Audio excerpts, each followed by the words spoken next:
Welcome to the Merlin China podcast, delving into men's mental health, expat life, and the fusion of cultures, straight from the heart of China. Today I want to discuss the Spring Festival, also known as the Chinese New Year or the Lunar New Year. This holiday has been celebrated for centuries in China. The modern holiday encompasses New Year's Eve and New Year's Day, Chunjie, on the lunar calendar, with most people concluding the holiday with the Lantern Festival, Yuanxiaojie, on the 15th day of the lunar month. So first I wanted to go over a little bit of history. The Spring Festival, or Chinese New Year, is an ancient festival with origins dating back about 3,500 years. It likely started with the Shang dynasty in the 1600s to 1000s BC as a sacrificial ceremony in honor of ancestors or gods. There's an interesting story dating from around that time about the monster Nian. Nian is supposed to have been a beast that ate livestock, crops, and sometimes even people on New Year's Eve. People would put out food and use loud noise and the color red to scare it away. Since the invention of fireworks, people have used strings of firecrackers and fireworks to scare them away.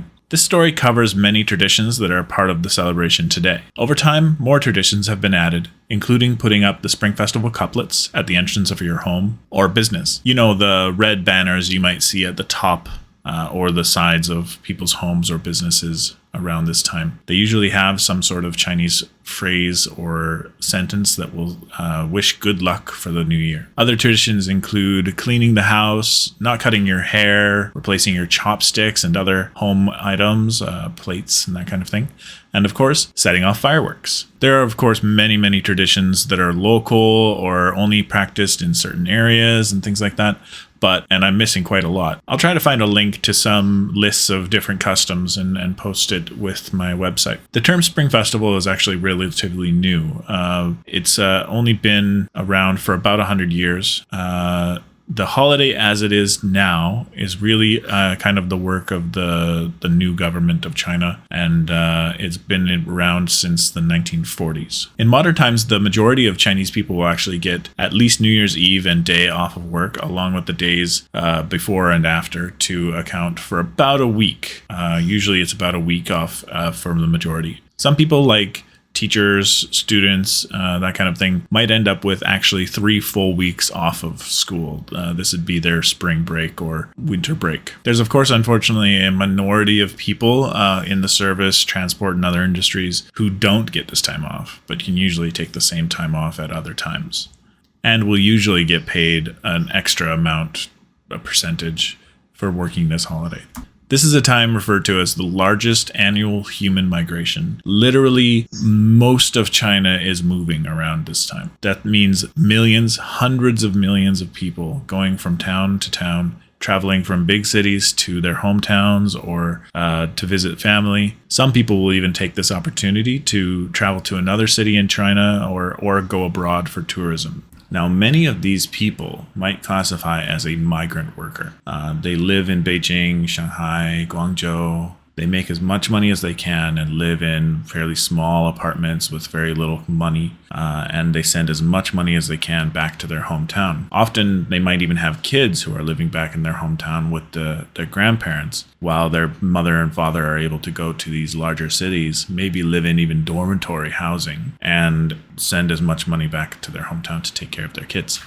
This is because they can often make a lot more money in a larger city, but it also means that the Spring Festival holiday is usually the only maybe 1 or 2 times a year where they get to go back to their hometown, see their families, often even see their kids. It's a very important time for everyone. Typical celebration highlights include watching the Spring Festival Gala on New Year's Eve. This program is commonly watched by every household in China and people across the globe. In 2020, 1.12 billion views across new media, 589 million views through traditional TV were reported. In 2024, there were even higher numbers at 1.5 billion views. Even if not actually watching, they were keeping it on as background noise or while they were eating dinner. I've even seen people watching it on their phones on the subway or on the train. The program goes from 8 p.m. China Standard Time until well after midnight, bringing in the new year with performances like traditional dances, songs, and even comedy theater. No expense is spared on the spectacle, including all the most famous celebrities across China as guests and even some older stars. Very often when we're watching it together, my wife will be telling me about how this star was really famous and popular when she was young or even a few years ago. While watching, most people will be visiting with family, bringing gifts to friends, and of course, making dumplings or jiaozi. Making jiaozi is a common way to celebrate together. They are commonly made and eaten after midnight to ring in the new year with good luck and hopes for wealth. Because of their shape, they look a lot like ancient Chinese gold pieces. Eating them at this time brings you good luck in gathering more wealth in the new year. New Year's Day is commonly used for sleeping off the baijiu from the night before, visiting with aunts, uncles, and cousins, the secondary members of the family maybe. You might bring them gifts of fruit and other food, or quite commonly the ubiquitous red bag or hongbao. It's a common practice in China, especially among older generations, but still very common with younger generations, to give a red bag. It's made out of paper and it's filled with cash. You give them to your family who might be younger than you. It could be nieces, nephews, cousins. You might even get some yourself from your older relatives. Most of the time, hongbaos are reserved for birthdays, weddings, births, that kind of thing, but they can often be given as just gifts between friends on a special occasion. During the Spring Festival, red bags are expected to be brought or sent to grandkids, young cousins, nieces, and nephews. Recently, WeChat or Alipay e-hongbaos have commonly replaced physical red bags. Physical hongbaos are still in common use by the older generation, but for the younger generation, they're more reserved for special occasions or for special people. From what I've seen, the first few days after New Year's, the eve, the day, and commonly the day after are reserved for family and more often than not spent at home. New Year's Day and the day after could also include visiting a local or more likely a famous temple to pray for the new year. A good example of this was when we went to visit Xiamen, and the day after New Year's Eve, so New Year's Day, there were millions and millions of people going into the local temple, a very famous temple, to go in and pray for the new year. There are a lot of claims to being a secular country, but in practice, during these kind of holidays and special occasions, there are a lot of people that flock to these Buddhist temples. After that, the holiday becomes more of a free-for-all, with people visiting temple fairs, going to other temples to pray, tourism, so leaving the country even. A few years ago, Bonnie and I went with her family to visit a hot spring near Beijing. Most of her mom's side of the family goes around the hot spring pools filled with different kinds of wine, tea, and other things. There was also a swimming pool, a hot room, saunas, and it was very nice. The majority of people only have about a week for the holiday, so mass migration happens again after that, about a week after New Year's Day. At the start and the end of the holiday, it's quite an amazing sight to see so many people traveling, but it is honestly a hellish time to travel. If you're an expat like myself, or you have some flexibility with your work, you can find deals and empty flights or trains on a few days before or after the significant travel days. The same goes for the end of the holiday. Commonly, you can find tickets doubling or even quadrupling in price at this time. Popular holiday destinations are also affected, with flights and hotels in Thailand, Vietnam, Japan, and more seeing colossal price increases to go along with the demand. The final piece of the holiday includes the Lantern Festival, or Yuan Xiaojie. This is normally where people mark the end of the Spring Festival period. There's paper lanterns that you can light and fly them up. If you've seen Tangled, it's like that. There's these small glutinous rice balls filled with different things. My favorite are the ones with the black sesame filling. They're delicious. They're especially good if you boil them and then fry them. That brings out a lot of the flavor. This festival actually goes back thousands of years, just like anything in China, back to the Western Han Dynasty in 206 BC, all the way to 25 AD. That way it was a way to honor their ancestors and gods and sending up messages to them. In my experience, it's a time to write messages or wishes on your lantern, let them float up into the heavens, and then eat delicious rice balls. The Spring Festival is celebrated across the globe with various names and by cultures that traditionally follow the same lunar calendar. Japan, Singapore, and Malaysia are some examples. They were historically very much influenced by China and Chinese traditions. For example, in 2015, Bonnie and I traveled to Thailand during the Spring Festival holiday with our good friend Connor. We could purchase lanterns and write down our wishes and send them up with other celebrants on the beach in Phuket. And it was surprising, actually, to see how many people were there celebrating. Before COVID, we always tried to alternate between staying with Bonnie's family and traveling during the Spring Festival. However, during COVID-19 and since Arthur was born, we have mostly stayed in Beijing. The first year Arthur was with us was a little too soon to go anywhere. With COVID hanging over everything, the last few years of New Year's celebrations have been muted, with much less travel and even people being asked not to go home at all to stop the spread and reduce the risk of not being allowed back in Beijing. During COVID, there were a lot of restrictions on movement. With people not being allowed to go home, this limited the celebrations, and with more and more staying put and in their homes.